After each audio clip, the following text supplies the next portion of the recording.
Hey y'all, it's Rochelle, Hot Doc Shelly Smith, and today we're going to discuss something that is very common and mostly all of us may have experienced this at some point in our lives. We're going to talk about vaginal yeast infections.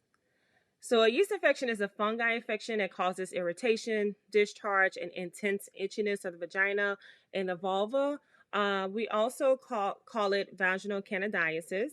And yeast infections can affect up to 3 out of 4 women at some point of their lifetimes. Many women experience at least 2 episodes. So, some causes of vaginal yeast infections: the fungus Candida albicans is responsible for the most common type of yeast infections.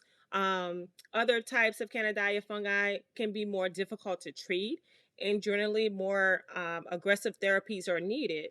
So, your vagina naturally contains a balanced mix of yeast, including Candida and bacteria. So certain bacteria like lactobacillus act to prevent an overgrowth of yeast. An overgrowth of yeast can penetrate into the vaginal layers and cause signs and symptoms of infection. So some things that can cause an overgrowth could be antibiotic use. This can cause an imbalance of the vaginal flora. Broad spectrum antibiotics, which kill a range of bacteria, also kill healthy bacteria in your vagina, leading to an overgrowth of yeast. Uncontrolled diabetes. So women who have poorly controlled blood sugars are at greater risk for vaginal yeast infections than women whose blood sugars are controlled. Increased estrogen levels in pregnant women or women taking high doses of estrogen birth control pills or estrogen hormonal therapy can also experience more yeast infections. And those who have impaired immune systems, if their immune system is lower due to corticosteroid treatment or HIV infection, they are more likely to get yeast infections as well. So let's talk about the signs and symptoms of yeast. So itching and irritation in the vagina, the vulva, a burning sensation, especially during intercourse or while urinating, redness and swelling of the vulva, vaginal pain and soreness, vaginal rash, and thick, white, odor-free vaginal discharge with a cottage cheese appearance. And then watery vaginal discharge is also a symptom. So, what are some things we can do to reduce the risk of vaginal yeast infections? You should avoid tight fitting underwear and pants. Avoid douching, of course, which removes some of the normal bacteria from the vagina. Avoid using scented feminine products, including like bubble baths, scented pads and tampons, and things like that. Unnecessary antibiotic use. So, if you have a cold or some type of viral infection, it's not recommended to actually use the antibiotic. Staying in wet clothing. So you want to avoid that. So if you go swimming or you work out, definitely as soon as you can, you want to remove those wet clothing because that is an environment that is dark and moist, and that can increase your chances of getting a yeast infection. And trying to avoid taking too many hot baths or being in a hot tub for too long. You want to avoid that as well. So, how do we diagnose yeast infections?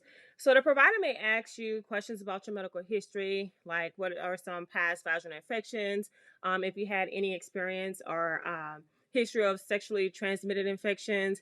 They may also provide a pelvic exam where they examine the external genitalia for signs and symptoms of infection. The provider may also place a speculum into the vagina and hold it open to kind of look at the vaginal walls to examine that, to examine the cervix. So also performing a vaginal swab to determine the type of yeast it may be. Identifying the fungus can help the provider prescribe the most effective treatment for recurrent yeast infections.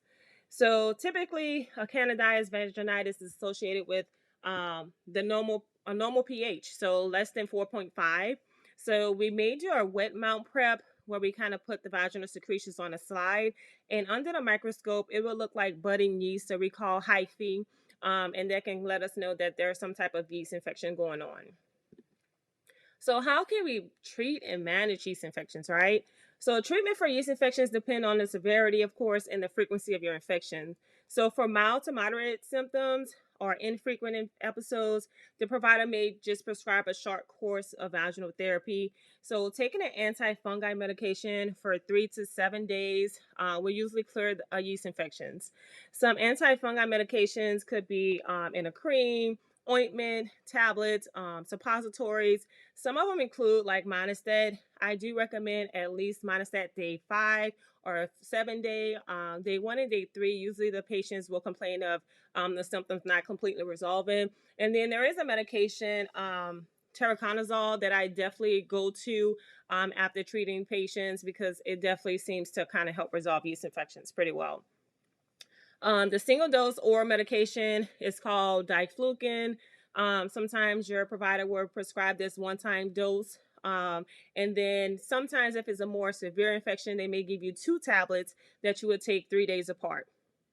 So you want to see your doctor if you've been treated and the symptoms have not resolved, because then they may do a long course vaginal therapy.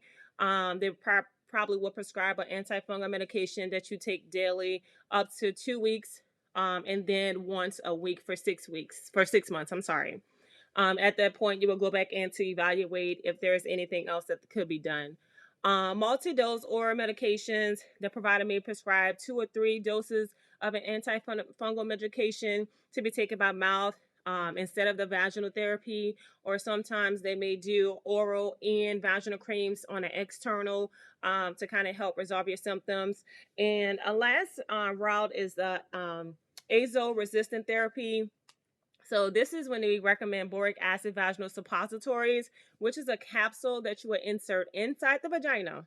Please do not take this by mouth. It can be fatal. So this goes inside the vagina so that it can kind of increase the growth of lactobacillus, which is a bacteria that you definitely need in your vagina to keep the balance of your pH.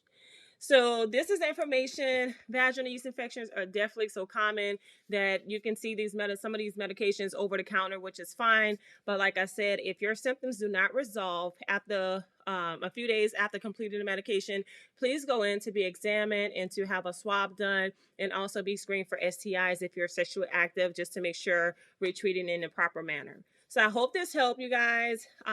Let's try to keep these pHs balanced. I know it's a hard thing to do, so just do whatever you can to kind of prevent an off balance of your vagina pH. But other than that, I will be back on tomorrow.